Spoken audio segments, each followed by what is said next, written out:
Mike. Yes, Josh. My girlfriend broke up with me because I only have 9 toes. Why would she break up with you if you only had 9 toes? She's lactose intolerant. That's a good one. Wait. Neither of the women are laughing. What does that tell you? That I don't know if they heard it okay, because that was a really funny joke. Maybe we should repeat it for our lady. I don't think we should repeat it. Hey, it's ladies' night. Mic check. Mic check. It's ladies' night. We have 2 females with us. You ladies want to introduce yourself? All right. I guess I'll go first. My name is Ashley Wright. Been mountain biking, I don't know, 5-6 years, something like that now at this point. Right on. Very Hey, cool. Ashley, speak right into that mic. Is this better? That's perfect. Okay. Awesome. Ashley, do you have a nickname? Smashley. Smashley. Smashley with an M. Smashley. Okay, what's that come from? Fitting. So, funny story to start out. I had a friend that called me that in high school. I have no idea why. At this point, I don't remember why. I'm Okay. sure there was a reason. Don't remember. Uh-huh. And then we were out riding one day. I don't remember who I was with. And I hit something really cool. And somebody called me that again. And I was like, oh my God, I feel like this has to be my thing now. So here it is. Smashley. Smashley. I like it. That's awesome. Yeah, that's actually a really cool one. And just to set the setting here, instead of a cup and her cup holder in her chair, she has a full, what is it, a fifth of whiskey? I'm sorry. I don't know if that helps with the name Smashley, but I like it. I feel personally attacked at this point. She's No, ready. No, we please love don't. it. We That's love it. great. Yeah. We don't want to start out ladies' I night was by thinking personally that attacking. Smashley was more because of like the weightlifting. Ashley like lifts really heavy shit. Cool. I wouldn't call it really heavy, but I do all right.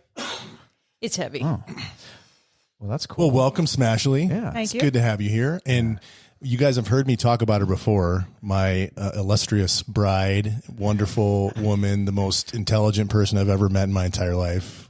Want to introduce yourself? Lacey. Hi. That's it. I'm Lacey. Do you have a nickname? I do not. Oh, boy. You do not? Are you serious? I don't think so. Remember I said all the ex-girlfriends had nicknames, and the one that I kept didn't get one. Yeah, you did say that. Yeah. No, I don't. Don't. She does. She does call herself Commanderson on Instagram, though. No, actually, Yeah. see, people get confused about that Okay. I wondered because about my this last name being Anderson, and then online it's like .com, like right. Yeah. So my commercial profile is Com Anderson, See, she's which very, just very smart. happens to be Commanderson. Commanderson. That's why. I always wondered where I it think that came might from. be a little bit of a stretch. It worked. So, what do you ladies want to talk about tonight? I want to talk about female mountain biking and how rad it is now compared to when I used to bike 20 years ago. 20 when we years started, ago. right? Yeah. So I started biking with Josh right after we were married. I was about 23 Right. and we started mountain biking in England. We did a little biking there and then we moved to Tucson, did a little biking here, but we didn't have social media or anything like that. So we didn't have a connection like people do now. But as far as who you saw on trails, you didn't see females on the trail. So there may have been some riding, but you surely didn't see them. There wasn't a lot of them. So your experience in England, your experience here in Tucson, your experience when we lived in Maryland and back in Tucson was at that time, 10 to 20 years ago, not a lot of women on the trail. Right, 10 to 20 years ago. Then I have kids. I stop riding. I come back to riding 10 years later.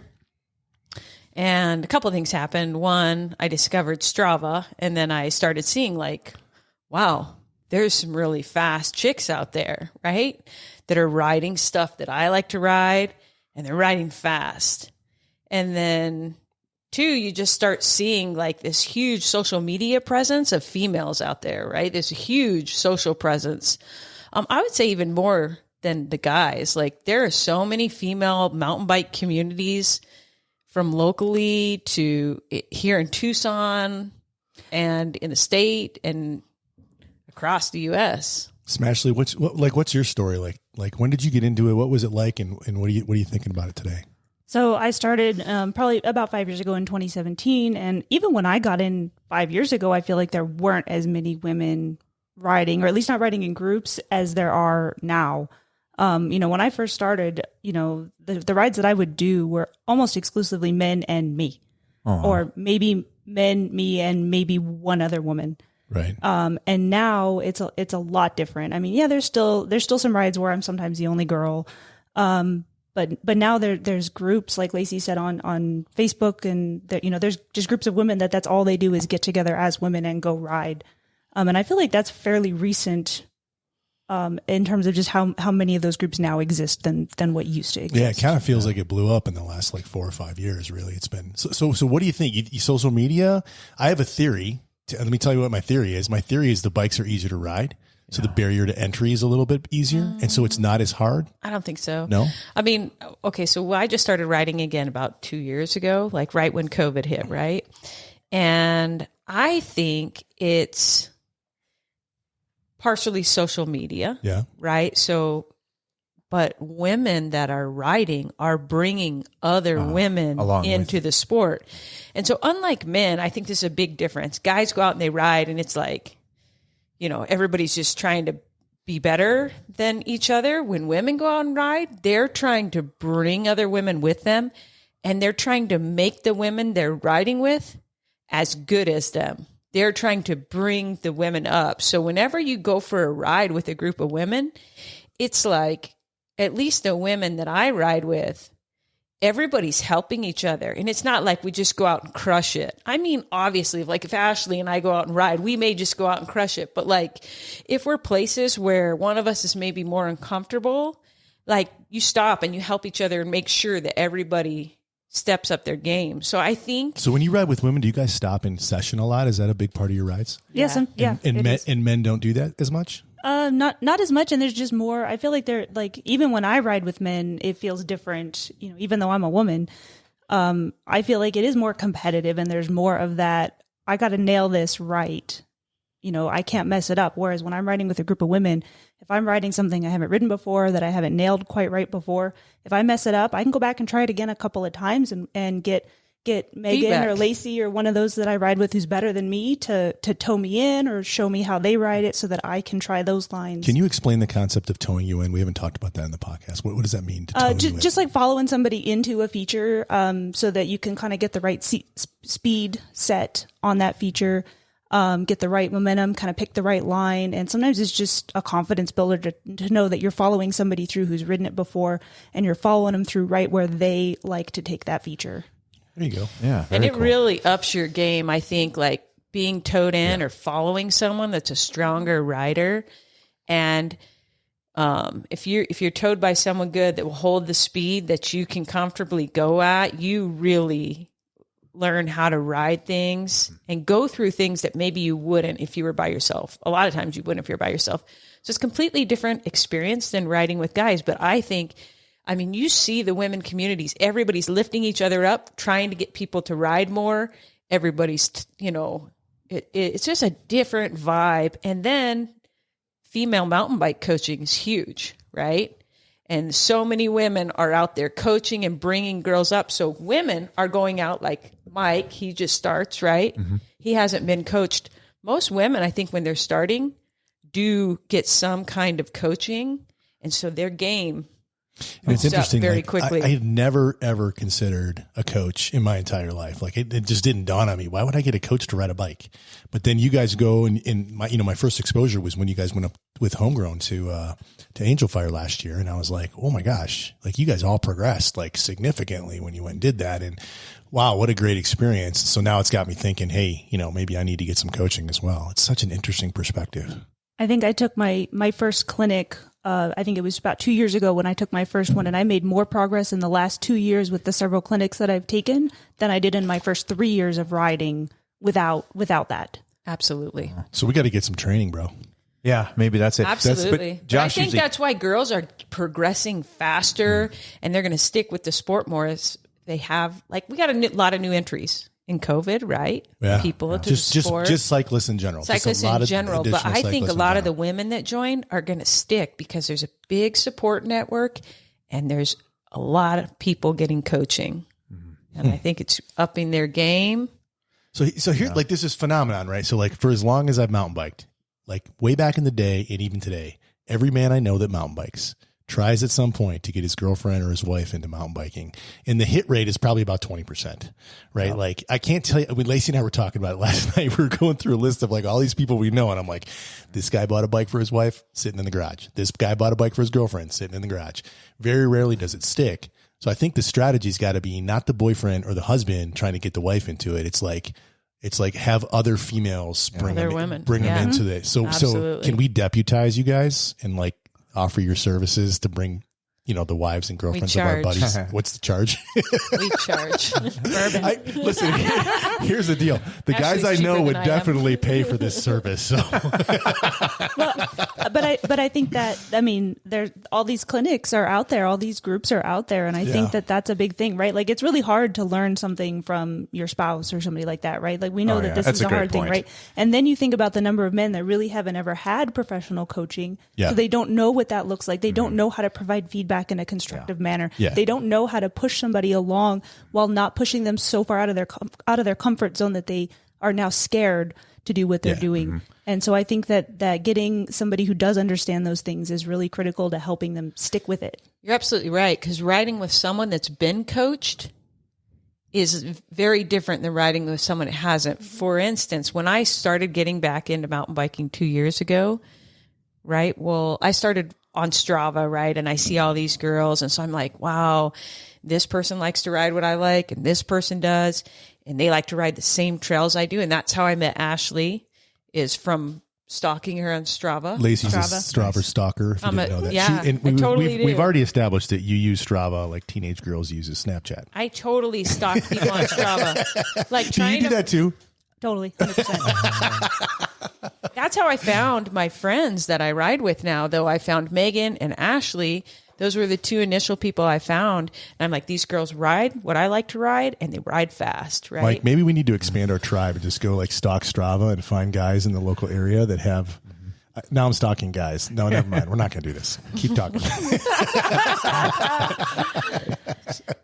So anyway, so I go out and I meet them. And then, you know, the first time I ride with Megan, I think we rode like 3 bridges on the AZ trail, like a pretty technical section of trail, right?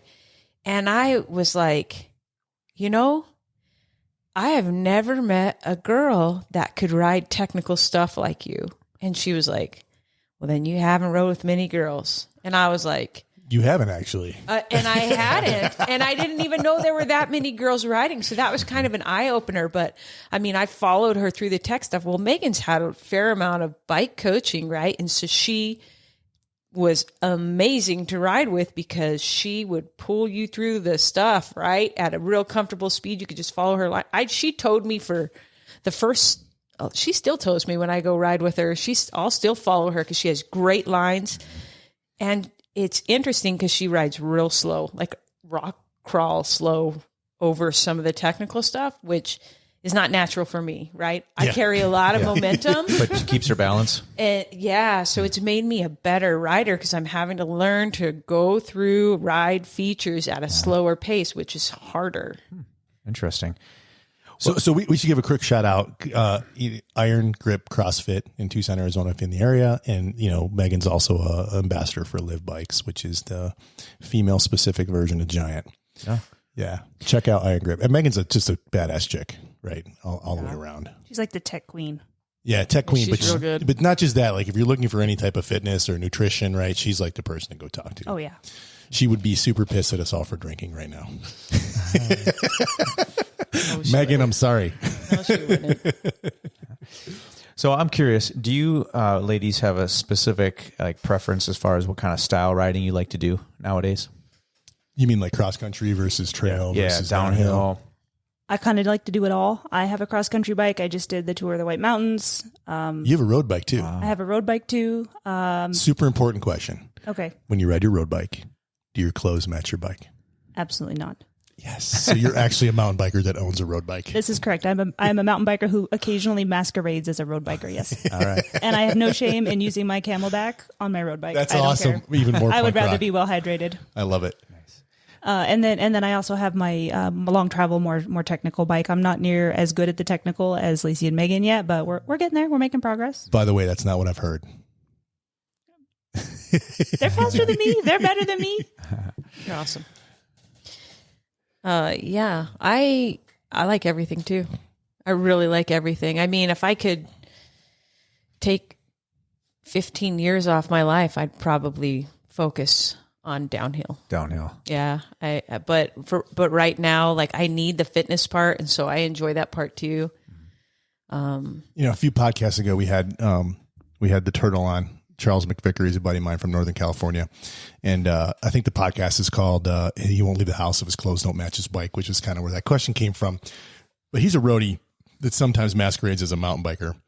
And he was just going off about how much he loves to be underbiked and take his gravel bike on all these crazy trails. So today I took my gravel bike and I went and rode the loop, and then Skander was at the dirt jumps. And so I rode like off-road on my gravel bike, which I really haven't done too much of. It was a blast. Like, just having a bike that's like not designed for that trail and like riding it, it was so much fun. Like, I totally want to go take my gravel bike. You know who does a lot of that is John Leach. John Leach does it. And then we saw Will Bissell, right? Like at the dirt jumps the other day at Barrio Trails. And he was like doing the dirt jumps on a cross bike or a gravel bike. Gravel bike. It's a gravel bike, yeah. I don't know if that's one of the guys I always see out on the Vortex on a gravel bike, but I see one guy out there It's pretty probably consistently. John Leach. It's probably John. Do you know John Leach? I don't know John. Yeah, so he's part of the Vail. He's got kids on the Vail mountain bike team.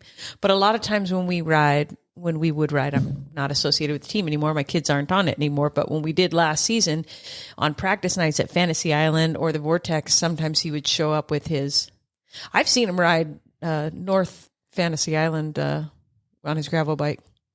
I mean, I suppose everything's possible. Right? Yeah. I mean, it's just a hardtail road or a hardtail mountain bike from like 1999. It's basically what it is. We should clarify that we're not associated with the Vail mountain bike team only because our kids don't ride on it, but we're like 100% supportive and love all the guys on that team. So all the guys and gals it's on awesome. that team. We wish our kids were on it. Yeah. Sorry that we're not there. I saw them today, actually, when I was coming back on the loop. They were leaving from Fantasy Island North, and I saw the whole team, and they have way more kids than they did last year. It's like 3 times the kids. It was crazy. Wow, good for them. So you mentioned the Megan is a Liv She's ambassador? Ambassador for Liv, yeah. Okay, very cool. And I know my wife has the Liv bike, right? Lacey, you helped us find that bike. I think you have a Liv bike, right? Actually, there's 2 of them. 3 of them. Oh, wow. All 3 of my bikes are Liv bikes. So what are the bikes that you have? So I have my road bike is the Liv Avail, and then my cross country bike is a Liv Peak, and my more long travel bike is a Liv Intrigue. Okay. So the Avail, so tell me about that. Is that what's the group on that? Is that Ultegra or what is it? I actually don't know what that one originally came with because that is a Franken bike. We bought the frame and then I bought some used group sets and everything like that. I've got Shimano Ultegras on it. I don't know. But I don't know what it originally came with because it's a Franken bike. Yeah. Actually, we know a little bit about Franken bikes. Yeah, that Josh built a bike for me. It's a Frankenstein bike, but yeah, it's awesome. So do you do your own work on your bike? I do most of the easier stuff, and I'm learning to do some of the more extensive stuff. It helps my dad as a mechanic at a bike shop, Right. So it's pretty easy for me to just hand it over to him to do stuff. But I tried to learn. I put my own sealant in, and I can do some minor adjustments if things get super out of whack. Very cool.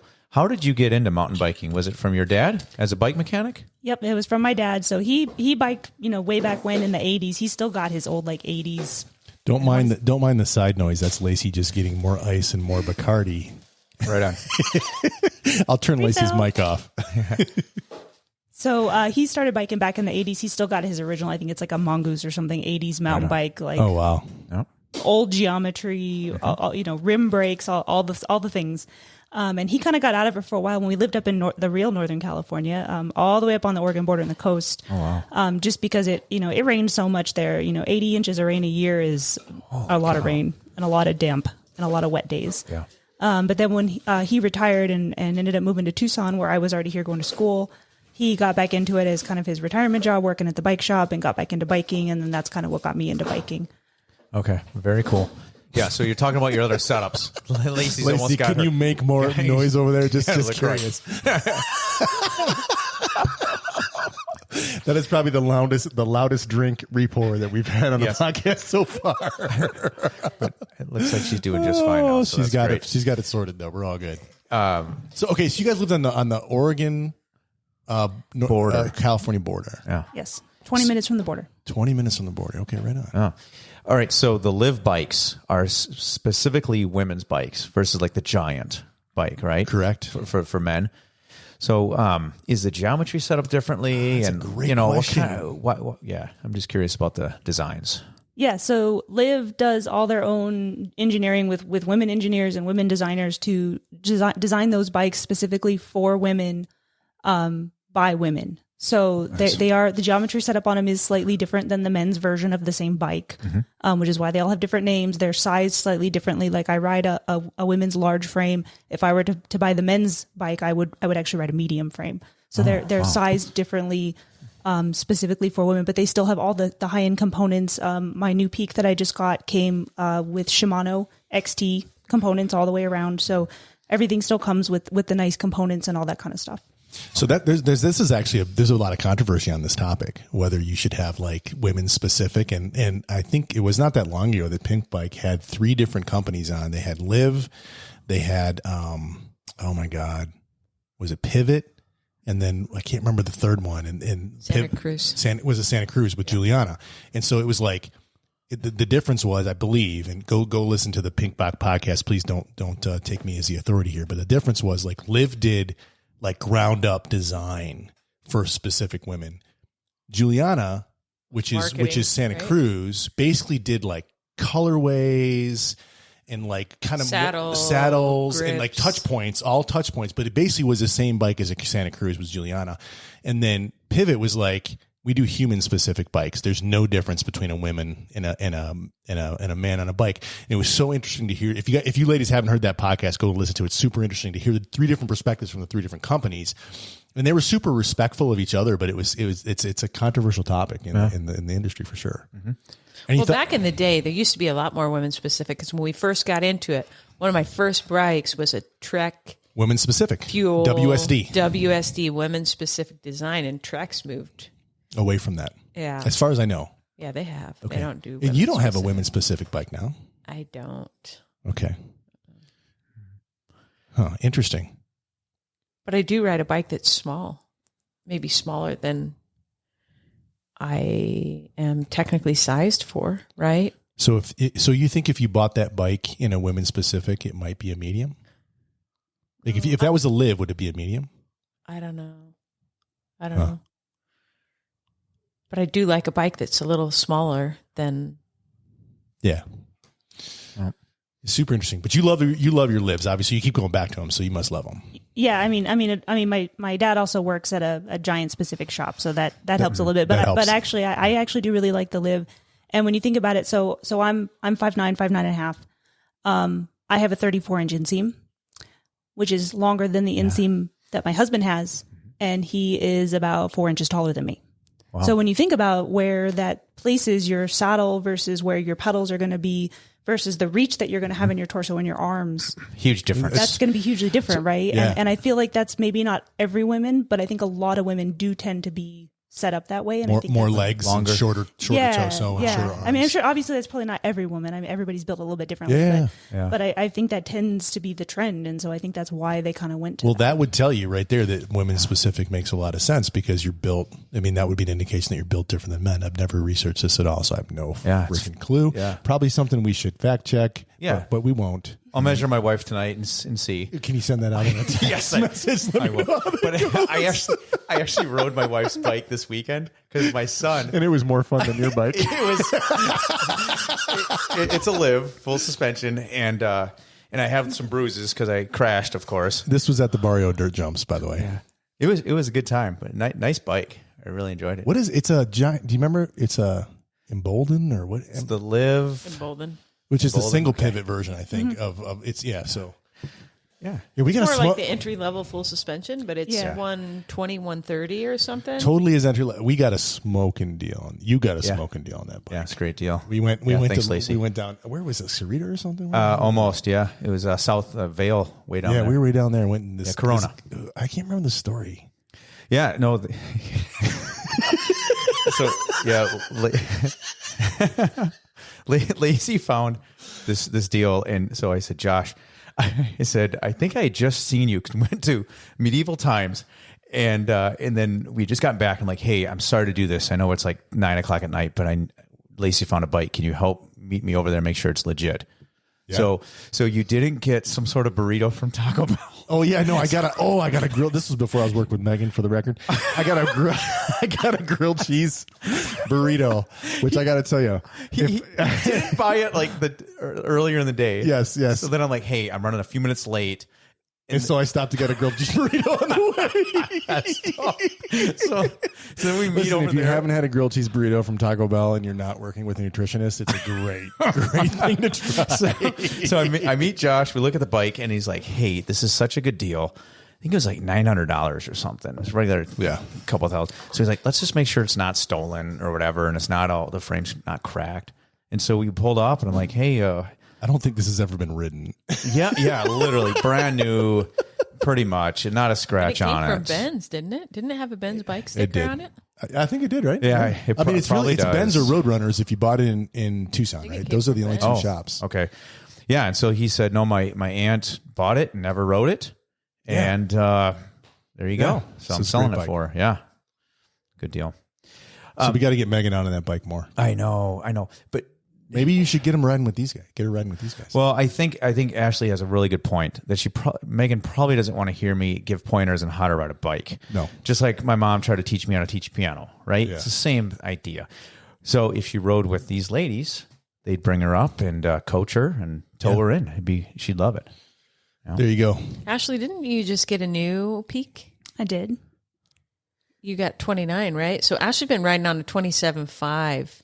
Peak, and actually was super worried when she got that 29. She was going to go steal a bunch of my crowns because she was going to be so much faster. Yeah. What are your thoughts on jumping up? That off. Yeah. So Mike's trying to convince me, or he's thinking that he can get a 27.5 because he can get it cheaper, and I'm like, no, dude, you got to get a 29. What do you think? Okay, so bear in mind this is my Peak, so this is a cross country bike. This is not like a downhill tech bike or anything like that. Yep. I think my 27.5 bike was more handleable around more corners. control. Not necessarily more controlled. Actually, I'd almost call it squirrelier, but it was easier to maneuver around corners. Like it was agile. Whereas my 29er takes a little bit more thought as far as wheel placement on the corners, but you make up for it in what you can roll over. You make up for it in a lot of other things with those 29-inch wheels. Yeah. So net gain. But it's a hell of a lot faster, right? Yes. Really? Have your times have gotten better since you got on that bike? Well, no, because I got it during monsoon season and all the trails are tore up. I do fully expect that once we do some trail repair, I will be setting some PRs. Did you sign up for a portion of the trail? Do you have any idea what I'm talking about right now? I do not. You do not? All right. Well, Lacey will talk to you after the podcast. I think they're all assigned. They're all assigned. All right. We got this whole trail system assigned and broken up into chunks, and everyone's taking. We didn't. We took some. Yeah. Oh, by the way, Mike, you're signed up for a section with me. All right. Just right so on. you know, we're going to do some bike maintenance. Bring shovels out there. And you can come help us if you'd like to help us with our section. We'd love it. Yeah, let me know. I'd love to show up and help because Coyote Canyon. I'm bearing some scars from Coyote Canyon. Somebody took that, thankfully, but I don't know when the work's going to be done. Like we took a section, but I saw we're going to go out this weekend. Four baby rattlesnakes on the trail today, and decided that I'm not ready to do trail maintenance because I don't want to go dig around in the grass. I tell you what, so you get the weed whacker working for me this week while I'm working, and then I'll go out and do trail maintenance this weekend. So you do the weed whacker. The section that we signed up for, someone's already weed whacked most of it. It needs a lot of clipping. Yeah. Not a lot of weed whacking, like a lot of... What's clipping? Oh, just clipping the overgrowth. The overgrowth and the cactus and pushing that back a little, but... So if you ladies had advice for a new aspiring female who is thinking about getting into cycling or mountain biking, what would you, and interesting in each of your perspectives, like what would you tell like a new female that wants to get into it? That's a good question. Find some ladies to ride with that you really want to ride with. Don't buy a Walmart bike. Go to a real bike shop with a budget in mind, and let them help you pick out the bike that you need. And $1,000 is the baseline. I don't think you can go much cheaper than that. Would you ladies agree with that? I think I'd agree with that unless you're going used. My first bike, given it was 5 years ago, was a hardtail Specialized used. It was actually a medium. It was a size too small for me. I think I paid $400 for it. That's awesome. So, but you had your dad who was helping coach you on this is the right bike. So if you want to go to the used market, find a friend that knows the industry, knows about bikes, and you can probably get one cheaper in the used market. Yeah, absolutely. And that's not the bike you're stuck with, right? I only rode that bike for 6 or 8 months and decided I liked biking and I was going to stick with it. And that's when I looked for a real full suspension bike. That's what the peak that the 27.5 peak that I actually rode for quite some time. And I just finally replaced, I have 5,000 miles on that bike. Wow. Yeah. That's awesome, huh? Very cool. Right? I mean, none of the components are original anymore. Basically just the frame and the wheels and handlebars. It's Everything like else we were has been talking about upgraded. my Vitus. That's like my Vitus. Like it used to be a budget bike and now it's not a budget bike at all. For sure. Now that bike, it went from SRAM. It's now Shimano XT all the way around. Yeah. It didn't come that way. So it's actually probably a nicer bike than it was when I started on it 5,000 miles ago. Right. But yeah, that would probably be my starter advice, and find some girls and just go ride. Like don't worry about it. Just go ride and don't worry. How do they find girls to ride with? Strava Stock, Facebook, there's a couple groups. So Strava is an app you can download. Yep. Okay. And then Facebook has there's several groups riding in the areas right now. Yeah. The Dirt Divas ride. They're part of the Old Pueblo mountain bike group. So this is Tucson, but this podcast is worldwide. So like, just try to find a local riding group. Chances are there's what is a group. the group that we follow? I'm sure you follow them too. That's like, Worldwide. I don't know if it's worldwide, but it's at least covers the whole U.S. Do you know which one I'm talking about on Yeah, Facebook? it's called something pretty simple like Ladies Mountain Biking or something like that. It's a Facebook group. Just search it. You'll find some groups to get into. There's a really good one though on Facebook, and people are on there all the time, like posting all kinds of questions and what they ride and what events. But a lot of people will go on there and say, "I ride here." But you could probably just walk into your LBS. Mike, what's an LBS? It's your local bike shop. Walk into your local bike shop and just say, "Hey, listen, I want to get into this. Can you guys recommend some female groups?" And in your LBS, those folks are probably going to know, like, what's the local community like. Yeah. So in preparation for this podcast, I did some YouTubes, and there was a hashtag Girl MTB. And what I took away from that, before you even talked about the social aspect, is all the girls were psyched about it. And they said what you said, Ashley, was just get out and ride. And they're all like so welcoming and encouraging of each other. And I'm like, oh, that's kind of cool. It's like hanging out at the skate park, to be honest. Yeah, you know? there's a group in Tucson, and I don't ride with them. I don't think. Have you ever done anything with the Tucson Women Shredders? I haven't, but I do follow them, and I do intend to at some point. They they don't do always work out for me. like it seems like at least weekly they have some kind of event, and a lot of times it'll be like meet downtown at a brewery, and then they'll do like an urban assault ride, and then come back for a beer. So so that's not intimidating to you guys at all? Because like I would if there was a men's group like that. Because I'm like an average. You would be like, oh, because they're all going to haul ass. Yeah, and I'm It's like, I'm not that. fast, right? You guys have ridden with me. I'm not fast, so it's like I like to ride bikes, but I can't go out there and rip. So it's not like that. It's not intimidating. So maybe we need to start like in non-intimidating. I don't know what this is. Gender I think neutral. like Old Pueblo Mountain. Old Pueblo's really good. Old Pueblo Mountain Bike is like that. Like they have a lot of different groups, and they'll post rides that say like beginner, intermediate, advanced, No drop. Like they're No drop. They're very, very intentional about their their posting. rides. I'm sorry, what- and that's men and women. What's no drop? So like no man left behind. Kind of like the way we ride. Yeah. Yeah. So when you guys were explaining like men versus women, and I was laughing because like my whole like MO, modus operandi, is to like bring people into the sport, right? So I've like I brought Mike into the sport. Mike and I right now are bringing Punk Rock Dan into the sport. It's painful. Oh my God. You should have seen how many times he crashed this weekend. I saw the most violent crash I've ever seen in my entire life. Well, from PRD? from Punk Rock Dan. On Sweetwater. It was The most violent? Because violent. It was violent. The most violent one I've experienced personally. It was super violent. And he just got up and just, you know how he is. Yeah, he punk just rock. rode through it, man. It was pretty awesome. But I like to bring people into the sport and help people. Not that I know what I'm talking about, but maybe I'm kind of a woman in that way.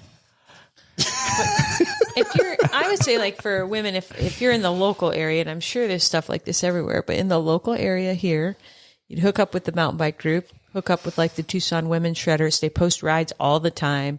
And I think it appears to me it's a variety of skill levels, right? Mm-hmm.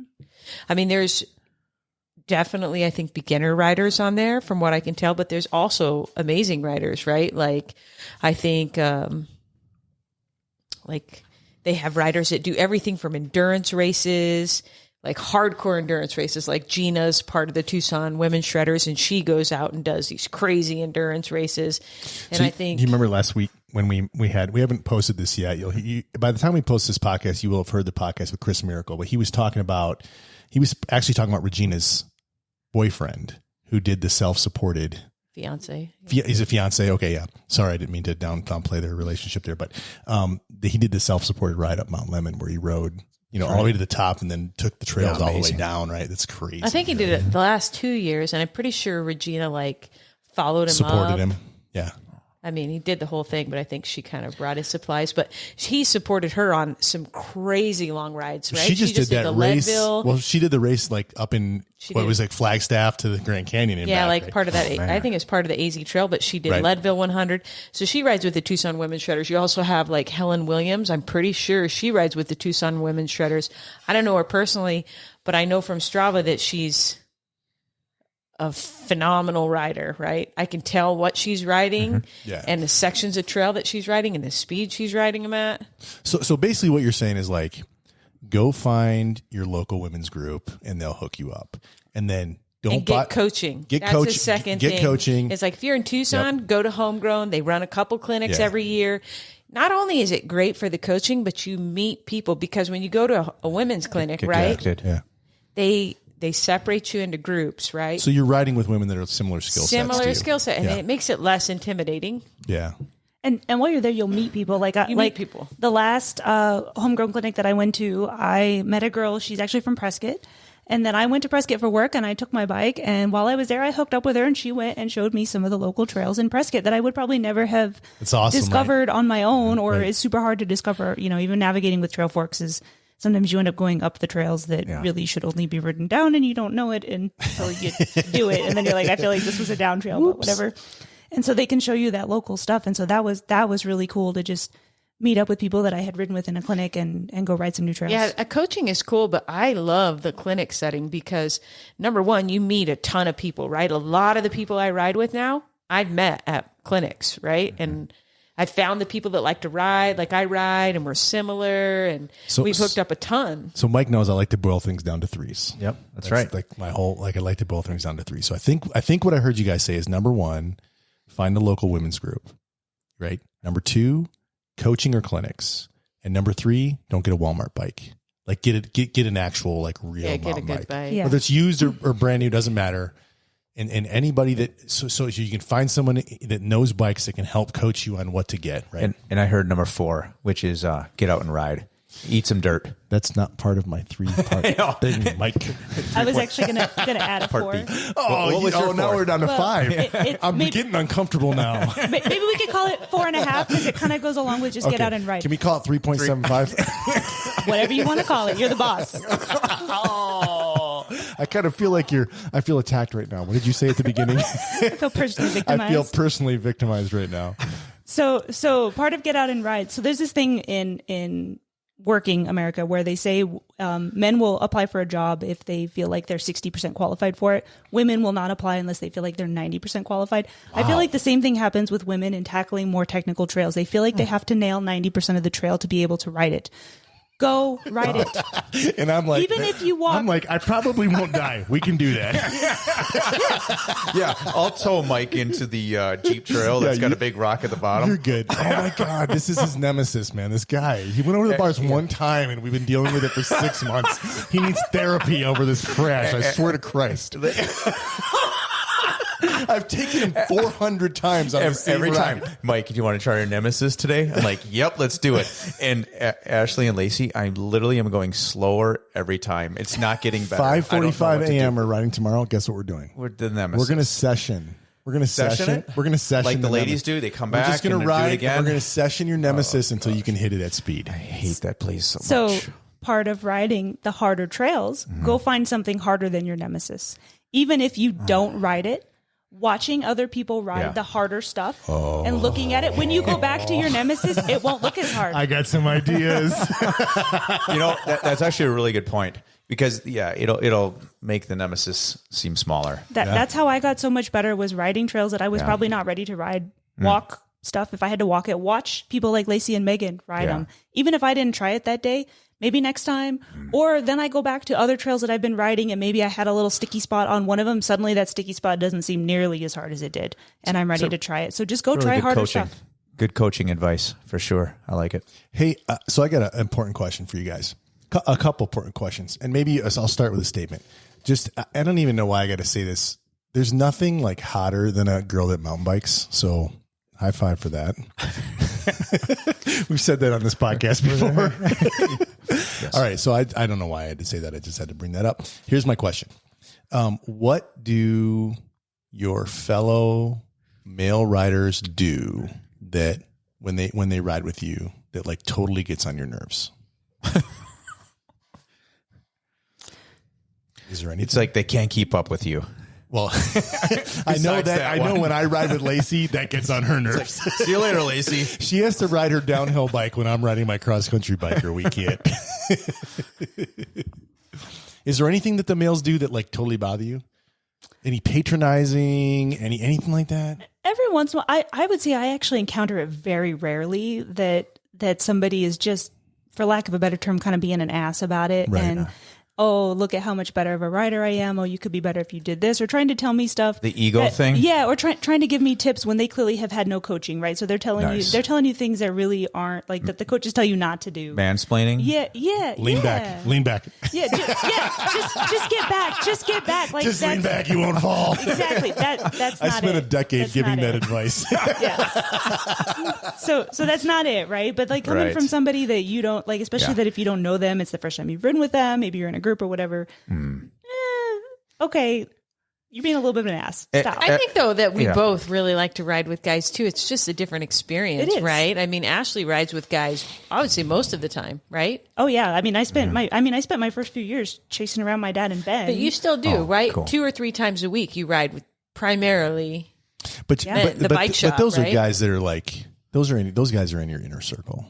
Not always. I mean, I ride quite a bit with the old Pubba group, and a lot of times it's people that I don't know that have joined some of those rides. But everybody there, the culture there is pretty cool and pretty chill, and you know they're very conscientious about posting the right skill levels for their rides. And this is super interesting. I thought you guys would have, you ladies, I gotta quit saying guys, but you ladies would have like a laundry list of shit that we did that bothered you. I like riding with guys too. I'm just saying, if I'm going out and like I want to progress, it's just different, right?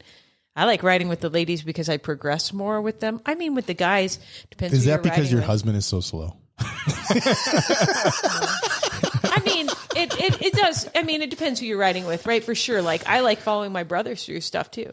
Yeah, Chad is like My amazing. brother's a great rider, and so I love going out and following him through stuff too. He just gets tired really fast. He blew me away this weekend. We rode Sweetwater. He was like, we were riding with Sarah's husband, Jason, and he was like, Jason was just like, within the first like 3 minutes, Jason was like 500 yards in front of me. I'm like, oh shit, this is going to be a tough ride. You know, those rides when you get out there, you're like, this guy's like, oh, I'm out of shape. I'm super slow. I'm looking at him. He's like got 3% body fat. I'm like, fuck you, man. Come on, really? And we just get out of the gate, literally, man. And like, I'm still huffing, and I literally can barely see him. I'm like, we've been riding for 2 minutes and I can barely see you. We're screwed. Wow. Chad stayed on his tail the whole day, man. Oh, good. Just the notorious Chad just stayed on his trail, but he did run out of juice. You know what's interesting? I'm thinking about back to clinics, and how much I've enjoyed the clinics. I progress a ton. I mean, so there's some of the best experiences I've had on a mountain bike, and I'm thinking, I don't think there's many men's clinics. So like Homegrown here locally runs 3 clinics a year, but then there's nationwide clinics that are run by Ladies All Ride, who I think that's kind of a Live sponsored group, Yes. Mm-hmm. right? But female clinics are huge across the U.S. And the one in Sedona, Yeah. that oh my gosh, I can't remember. Joanna rides for, and coaches for. They're up in They have Sedona. female clinics all the time. It's like do female Sedona MTB or something like that, right? I can't remember. I Yeah, but I followed don't know them. if they have men's clinics. I don't know if they do or not either. But So there why is is a that, boys? plethora Boys, of why do we female not have clinics. clinics? Like, why are we not open to Well, coaching? you know what? The thing is that last year, if you remember, Homegrown tried to open up one of their I clinics. signed up to it. I went to it. But I'm saying, And like, they made it co-ed because they didn't have enough riders. they didn't have enough men that signed up, and they didn't even try to do it this year. I think it's because men are like, I don't need coaching. Yeah, I'm so I think that's definitely part of it. You think so? You think we're Yeah. just so ego? Here's the deal. I'm dropping my ego. My wife's kicking my ass. Half the women I ride with are kicking my ass. I need coaching. So if there's any coaches out there that want to help me, please let me know. I will take your coaching, and you can come on the podcast, and we'll advertise But you for free. you listen to the Pink Bike podcast, right? And a lot of times they'll post somebody will post a comment, right, asking about this or that for their bike or their setup, and they're like, just get coaching, right? Like, it's not your bike. It's probably like different. It seems like it's different in the Pacific Northwest or up in like, well, you lived kind of up there, but you weren't riding at that time. I wasn't riding at that time, no. Is it super sad that you were like that close to Bellingham and that close to BC and you were not riding? Yes, it absolutely kills me. But again, the weather up there is just so like it's not like here where we can ride 365 days a year. It's not like that. You can ride like 65 days. You have moss. You have moss growing between your toes for 9 months up there. Is that much? Yes. But again, we have 8 months of awesome, 4 months of awful, and I'll fight you all the time. Well, when we you don't lived agree in with me. England. It was rainy all the time. But just the rode in the difference rain. is, and you probably do that in Bellingham places too, you just ride in the rain. Well, we did that in Maryland too. We just rode in the rain. I was just telling the boys in the truck after, like when I was driving them out to the dirt jumps today, I was telling them how, it was such a big deal to go ride out there because it's like an ordeal. Because when you'd come back from riding, It's like a 2-hour deal. oh Clean your man, butt, your clean your bike was clothes, full of mud, and you'd have to sometimes like take it apart. Yeah. and re-lube things. Your clothes were covered in mud, so like the cleanup after a ride was a good hour at least. That's not as much fun as riding, for it's sure. very demotivating. Yeah, Hey, it Smashley, is. can I steal some of that bourbon from you? It's all gone. Well, since it's yours, I guess I'll. Is it all gone? No, it's actually yours, but if you want it, you can drink it all.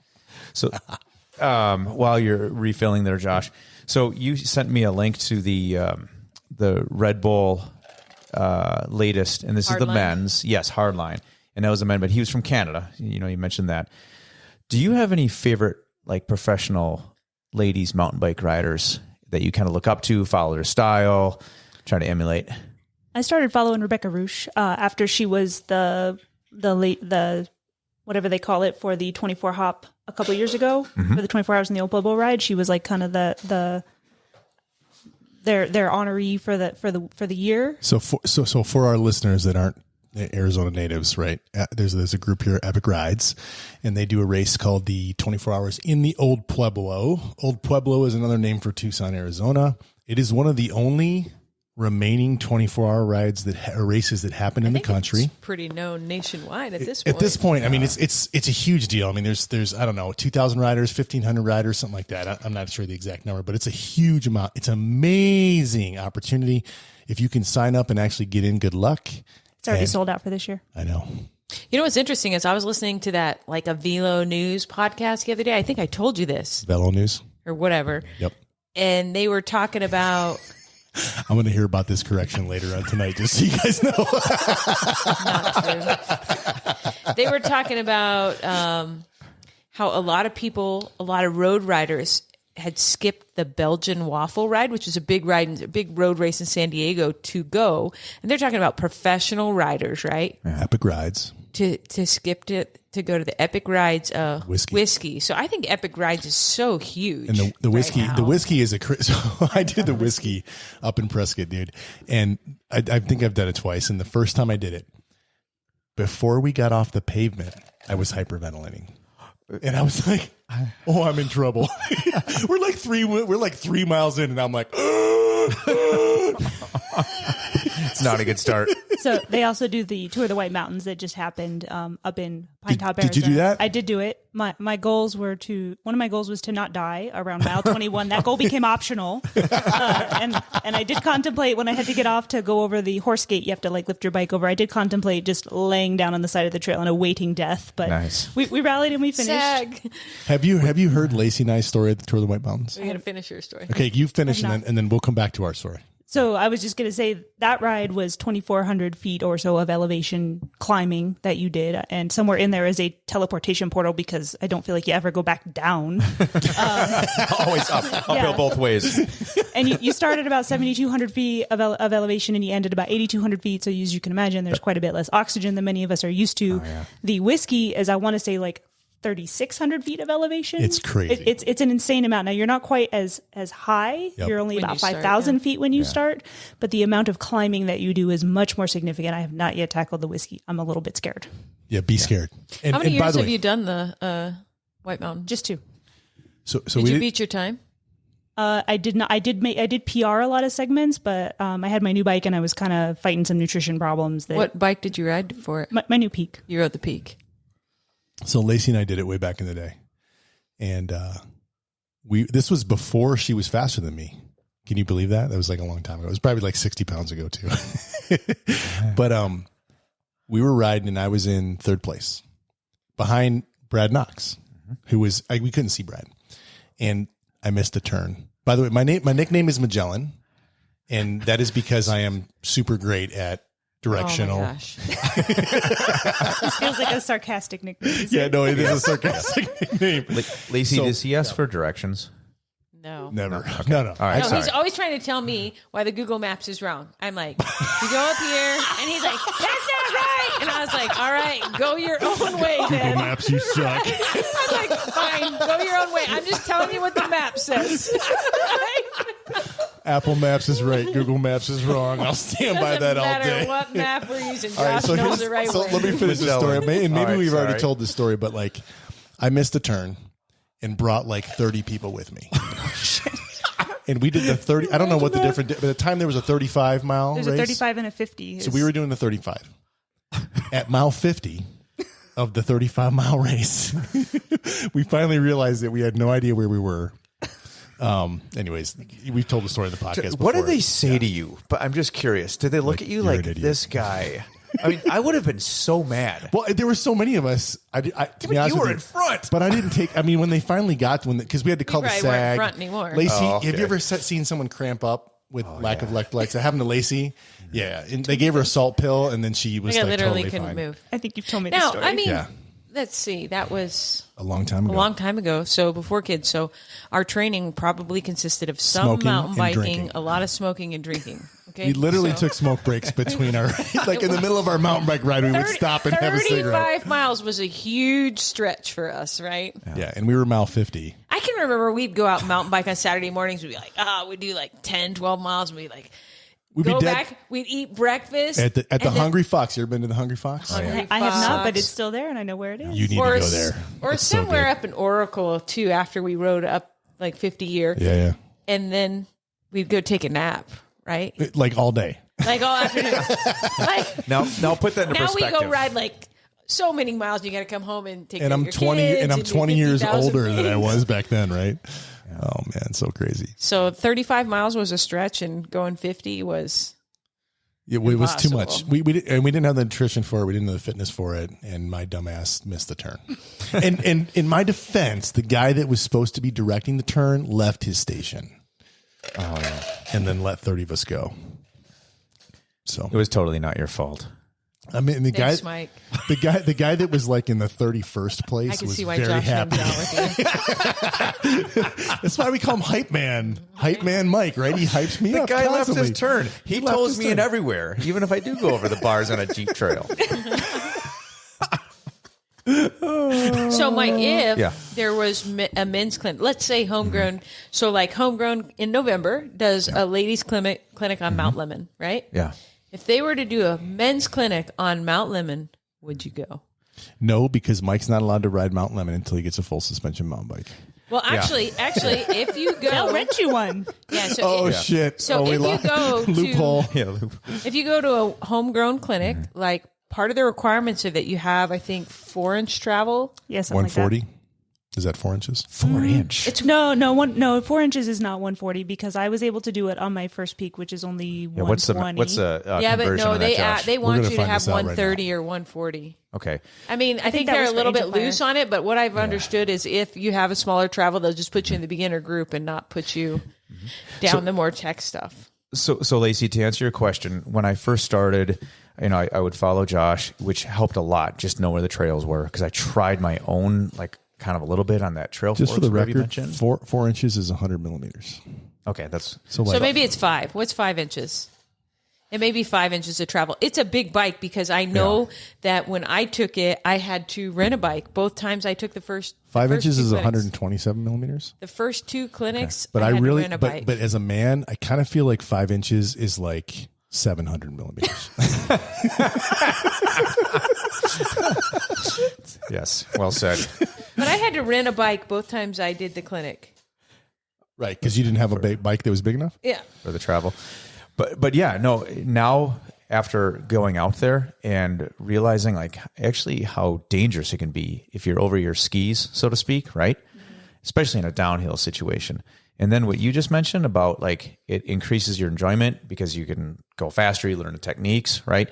Because a lot of my coaching has come from Josh and Lacey.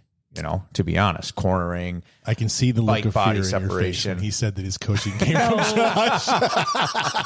This one does corners, and I don't know how she keeps that bike up right half the time, but I can't touch her. It's so. her hips. Watch her hips. Yeah. It's all in the hips. It's all in the hips. Yeah, it's from Happy Gilmore. I'm not being weird. Yep. But no, I think now my wisdom is with pain, so I think I would be up for it. Yeah. Especially if it's right in our backyard at Mount Lemon. I mean, super awesome, right? Yeah, that'd be really cool. I honestly think I'm going to just hire Tara or one of those folks to come and train. I mean, I know a lot. Personal coach? Just to come and train our little group. Just to I know come a join us lot on our of group ride. people that have done personal coaching with Tara. Like Megan's done several personal coaching lessons with Tara. One of the other women I ride with who's amazing is Marty Shea. And she's done a lot of personal training with Tara. Yeah, we should probably look into that. And maybe specifically for Punk Rock Dan. Yeah, I mean the whole safety thing, but then once you get to that incremental, then because Lacey, I think you said it, we were like, it's so much fun when you go faster. Or I don't know if it was you or Chad, but would you agree? Yeah, absolutely. And so when Josh followed me a couple of weeks ago, and he said, "You're not getting off your seat enough." So then I made a concerted effort to do that, and I was riding more aggressively. I'm like, this is so much more fun than just sitting down the whole time. Right? Yeah, for sure. So, Something about that bike body separation. Yeah, for sure. I gotta put a shout out.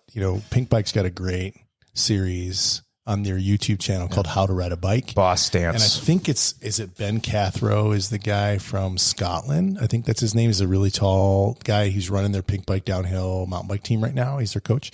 And he's got an amazing set of like 10 videos. And I've sent these videos. So you want to talk about like not like ego and not wanting to learn. I've sent these videos to these jokers for like how long? Like a year and a half. And you just watched them recently? I just watched them, yes. And they are actually very helpful. But it took a minute.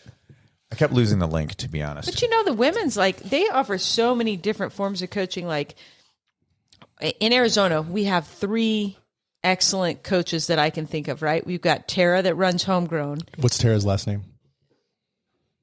How could our listeners get a hold of Tara? Homegrown. What does that mean? Homegrown mountain bike. So www.homegrown.com. I'm sure if you just look up Homegrown mountain I biking, think you'll maybe- find Google it. search. Yeah. We Google search now. It's 2022. We Google Exactly. search. Google. Who uses Google? I use DuckDuckGo. Their maps are wrong, Ashley. Be careful. Their maps are wrong. Untrustworthy. This is the deep state. Untrustworthy. But we don't want to look up just homegrown. We want to look up homegrown mountain biking. Because if you look up homegrown mountain biking, you're going to get a Tucson, whole Arizona. different set of information. But so you've got Tara who runs that, and then in Phoenix you have Stephanie McDaniels, who How could we find Steph McDaniels? Is there a group that she's... Well, she does Slay Ladies mountain bike, but Slay also Ladies. Mo Steph on Instagram. Mo Steph. And she is a professional enduro racer for Pivot. And she does a ton of coaching. And then in Sedona, we have Joanna Yates. So how about we offer this service? If there's any women out there that are listening to this, that they're interested in getting into mountain biking, you don't know how to do it, just send us a note and we will try to send us a note and tell us where you are locally, and we will try to help you find a local group to get hooked up with. my point was that though we are lucky here. We have phenomenal coaches in Arizona. And you'd ask like favorite female mountain bikers, right? Like professional ones that you look up to. For me, I would say the three female mountain bikers I look up to are probably those three: Joanna Yates, Steph McDaniels, and Tara. Joanna coached one of my groups one time. I was in her group for one of the homegrown clinics that I did because she came in as an extra they coach. collaborate. Was that here? Was that here? That was at Angel Fire. Yeah, New they Mexico. collaborate and they all come together at Angel Fire. And they bring all these phenomenal coaches. Yeah, it was incredible. I learned more in that weekend than I have. So, Ashley, have you been to any bike parks besides Angel Fire? I have not, but I intend next year to try out a few of the other ones that are almost the same. Annoying. What are you thinking about? Like which ones? Because we've done a bunch of research. Big Bear. Okay. And then I think there's one in Park City, Utah. Yep. And both of those are about the same driving distance for us as Angel Fire, which is about a 10-ish hour drive plus a time change. So what we keep hearing is like they all suck. I've heard both things. Have you heard good things? I've heard they suck. I've heard that they're awesome. I think there'll be something a little bit different to try. I love Angel Fire. I think Angel Fire does a phenomenal job with marking their trails, with marking their things, marking the jumps, marking the stuff drops, marking stuff you might not want to ride. So they definitely make it easy to avoid stuff you don't want to go over. We have heard that Trestle, which is at Winter Park in Colorado, is very similar to Angel Fire. That's on my list as well. In fact, I have a national conference for work coming up that will be in Denver, and I fully intend to go early and take my bike. Hey, so you got to go to Trestle. You got to go to Trestle and let us know. Two of the girls I rode with, their home park is Trestle. So when you go, I'll find them. Yeah, I'll hook you up. I have their contact information. So Mike and I, you're going to turn 50 next year. I am, and we're going to Whistler. You want to come? Heck yeah, let's do it. Yeah, 50 at Whistler. Do I need my passport? Is that Canada? Nope. That's Canada. You need a passport. I got a passport. Lacey does not. I mean, she's had one. She lived overseas. She just has to get it updated. I'm only one generation removed from Canada anyway. So really, my grandma is a Canadian immigrant. Canadian immigrant. I've never heard those two words used together. She came here from Canada, got a green card, got a citizenship, all the things. I'm from Detroit, so like Canadian and immigrant don't work. Like we're all just right Canadians. Across the bridge. So what part of Canada? Yeah, what part of Canada? Vancouver. So that's BC. BC. Yeah. So do you have family up there still? I do. I do have some family still up there. Is there someone we can stay with? Quite likely, yes. There we go. Listen, we'll pay for the flights. You get us the lodging. I'll see what we can do.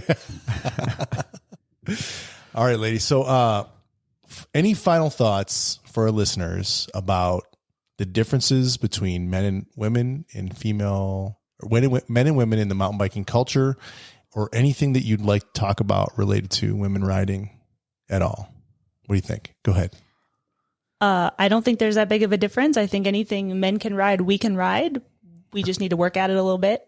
It's all a game of balance, traction, and momentum, and we can learn that. So practice your skills. Learning to track stand was one of the best things I ever learned.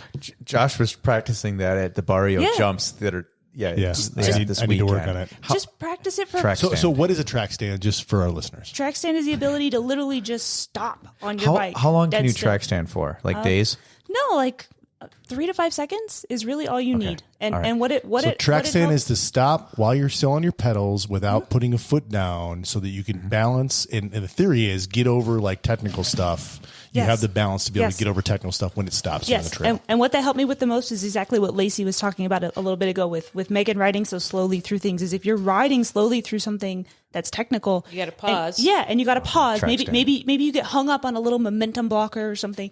Having the ability to even pause for half a second. Cool. And then ratchet through. And just ratchet through or give it one more half a pedal turn to get you through it. What's a ratchet? It's instead of a full rotation of your pedals, it's like a half rotation of your pedals, or just like a partial rotation of your pedal. Dang, these ladies are they're better than us. But it's interesting. Seriously. Like way better than us. Here's a crazy thing, right? Yeah. So I went out riding yesterday, right? Sweetwater. Yeah, I was out riding Sweetwater. Sweetwater's awesome. 4 miles into the ride, I lost my front brake. This is a great story. Okay. Why'd you lose your front brake? So the cap, there's like a rivet almost on your fluid reservoir on your brake. XT brakes. And all of a sudden I'm like, I was riding with Josh's sister, Sarah, and I'm like, Sarah, I'm stopping, I'm slowing down. I lost my brake, right? So I'm sitting there pumping my brake pump. I'm thinking I got air in the line and pumping. And I look down, I'm like, there's fluid squirting out on top. I'm like, what the hell? Like she punctured a vein. She's got mineral then I'm oil. like frantically looking through my pack, like trying to figure out what could I plug this hole with, right? I'm trying, the plugs that you put in Bacon your tire, strips. the bacon strips. I'm trying everything, right? And I can't get anything to stick in there. So finally, I'm like a mile from the car. So I go back to the car. Only tape I got in the car is some medical tape. So I tape it up. At this point, though, fluid's gone. There's like probably air in the line. All right, just for the record, me and most men I know would be like, my fucking ride is done. Yeah. Like I just lost my front brake. Pack What did it you up. do, Lacey? Well, okay, so I was out at Sweetwater, which is like 45 minutes from my house, right? And every week I try to do one. She's got to qualify the whole thing, what she did. No. She rode another 3 hours is what she did. Like 22 miles, One right? brake with a rear brake. With just a And probably rear faster brake. than all you guys. Yes. Like it's so far from the house. And one day a week I try to do like a long ride. And This is my long ride day, right? So I'm like, I am not going to stop riding, right? So I've been like, sorry, boys, let's go get breakfast. My bike is broke. I tape it up and ride. But here's the interesting thing. Like, I know that I use my front brake a lot, but I didn't realize How much? How much? So I've still got my finger on there and I'm still pulling it all the time, but there's like nothing there. So I realized a couple of things. Like, I got to cut a lot more speed before I go into the corners because I use my front brake a lot when I'm cornering. And then it was really interesting was that I realized when I'm technical climbing, I use both my brakes a lot because when I track stand, I'm on both my brakes, right? Interesting. So in a lot of those technical, we climb really like rocky, and they're fixed rocks, right? But there's a lot of opportunity for pedal striking. So when you're crawling through that stuff, What are not fixed rocks? well, like it's not rubble. I know. Yeah, it's not rubble. So anyway, so like there's a lot of places where there's a lot of opportunity for pedal strikes. So there's a lot of places where for me, if I don't have the momentum, I'm going through and I'm maybe using my brakes a little bit to catch my balance and I'm ratcheting through spots. And without that front brake, I don't have that balance. It was crazy the places where I realized I'm like, Shit, that I use my front sucked, brake all the time. right? Yeah. That sucked. Interesting. Did you say that they were baby heads? Not fixed rocks are like baby heads, where they're like the round Rubble. rocks that are like the size of a baby doll head. Don't hide your laugh, and bro. So much to learn. All right. So any final thoughts? Okay, so you were saying riding with men versus riding with women. I think it's just different, right? I don't mind going and riding with men. I grew up doing nothing but competing with boys. You've got 3 brothers. I've got 3 brothers. I grew up in a neighborhood of boys. All I did was compete with boys my whole life, and I'm fine with that. But not every woman is comfortable with that. And I'm You're unique super with that. duper competitive. But what I've learned from no way. Yeah, just a little. Tell me about So, it. 20 years I've been with this one.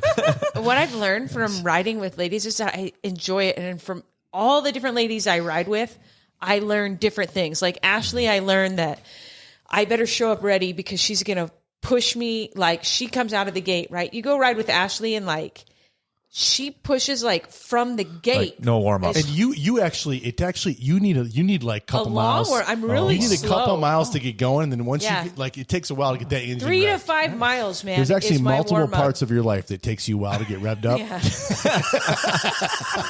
I'm a slow starter. No comment. I'm a slow starter. 3 to 5 miles, man. But you're Ashley right, you're will right out of the hammer me. gate. You're, Yeah, I'm ready. Oh, I'm jealous of your husband. Just right. What's your husband's name? Michael. Michael. wait. High Well, five, bro. let's talk about Wait, Ashley's we don't even know if husband here. We're Michael's- not sure if he exists. Lacey's no. My husband doesn't ride, so most of my riding friends have actually never met my husband because he does not ride at all. I primarily ride with Lacey or Megan or my dad or the guys from the bike shop. Should we have like a barbecue or Okay. something, and you can bring Michael Yes, with you? at some point. That would be awesome. He's super into sports, so you put football on and he'll He's be all here. day. How about hockey? Can you talk about hockey? He could. When I got married, I was told we watch NFL and college basketball, but that's just the start of the hierarchy. He has a hierarchy, and I have watched him watch golf. Pee-wee, the Pee-wee baseball tournament, like there's a hierarchy. If Lacey's there are super sports lucky. I only watch 24/7 one in my sport, house. which is Detroit Red Wings And I'm hockey. super into sports, right? Yeah. I've played everything and She I hates love hockey. everything, but I don't like watching sports. Although I do like watching cycling. Yeah. The Tour de France is cool. And Yeah, all we of the watch Red Bull Tour- stuff Yeah, is I cool. love watching the Red Bull stuff. I don't know. Well, hey, listen, Smashley, thank you for coming in. We were so appreciative of you coming and spending some time with us. Thank you very much. Well, thanks for inviting me, and thanks for the bourbon. Yeah, you're welcome back anytime. My beautiful bride, the most intelligent Thanks for person I having me, know, guys. like Thanks, the Lacey. fastest woman I've ever ridden with. You should go ride with She is pretty Ashley. damn fast. She is No. fast. Ask us who's got more QOMs. Who's It's that one. It's that one because she's taken all of mine. Hype man, I love you, bro. Yeah, love you too, bro. All right, guys. Take care.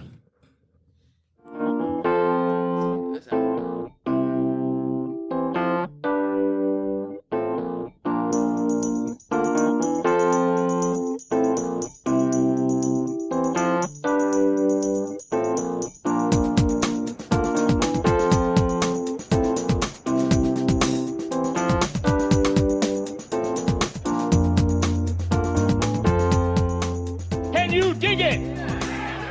Can you dig it? Can you dig it?